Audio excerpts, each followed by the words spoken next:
कहीं ना कहीं पुलिस जो है सो संयम बरतते हुए उन लोग को लगातार जो है सो मना कर रही है, लेकिन इसके बाद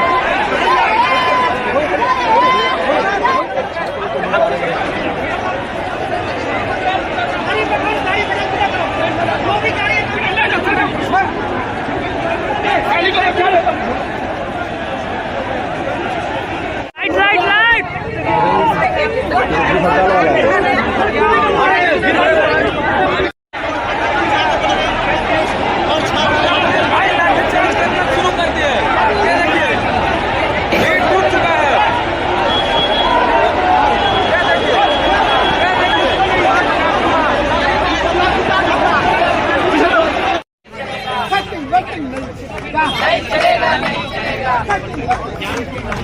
चलेगा, नहीं चलेगा, नहीं चलेगा,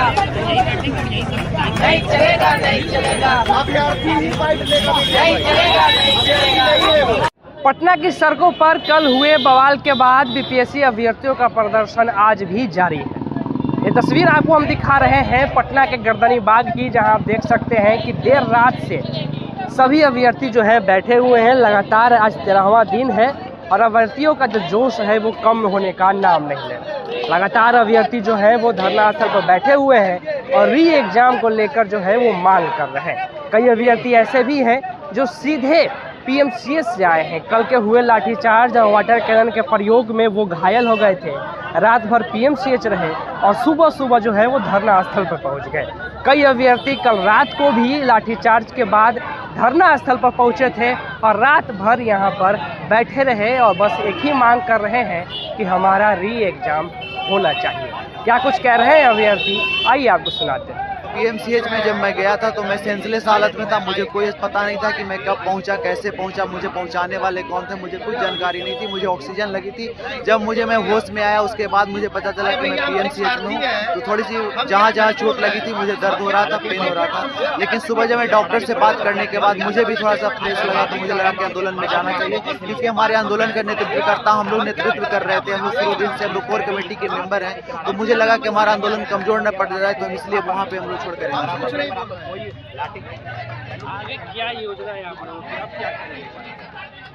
मुख्यमंत्री जी और जो सीओएम है, चीफ सेक्रेटरी हैं, वहाँ पर हमारी टीम गई है उनसे बात करने के लिए, पीके के मार्गदर्शन में गई है और पूरी उम्मीद है कि शाम तक इसमें सकारात्मक फैसला आ जाएगा। कुछ नहीं है, अब सब स्थिर है मामला। देखिए, आप ये पूछने वाली बात नहीं है।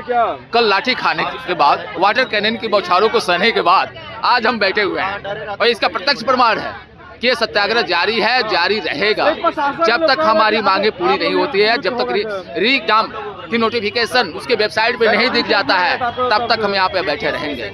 ये सब पूछने वाली बात नहीं है, जारी है। आप देख रहे हैं कल हम लोग कितने लाठियाँ खाए हैं, कितने वाटर कैनन हमारे ऊपर छोड़े गए हैं। आप तो देखे होंगे, आप कवर किए होंगे, पूरे भारत ने देखा है। उसके बावजूद भी हम लोग डट कर बैठे हैं। तो ये स्पष्ट संदेश जाता है कि जब तक री एग्जाम की डिमांड नहीं मानते हैं, उसकी घोषणा नहीं की जाती है, तब तक हम बैठे रहेंगे। चाहे सरकार मेरे ऊपर कितनी भी लाठियां चलाएं और वाटर कैनन कितने भी चलाएं, हमें कुचल दें, लेकिन हम गिरने वाले नहीं हैं। बेटा है तो साथ में ही रहेगा ना। अब कितना छोटा है, इसको घर पे भी तो नहीं छोड़ सकते हैं। इतनी ठंड है, प्लस में प्रदर्शन चल रहा है। कोई नहीं, हम इंस्पायर्ड किस चीज़ के हैं? BPSC UPSC. और ये बीपीएससी यूपीएससी इतना कष्ट काटना जानता है। 40 एग्जाम देने के बाद एक एग्जाम निकालता है, क्योंकि पेशेंस का सीमा लेवल ऊपर होता है।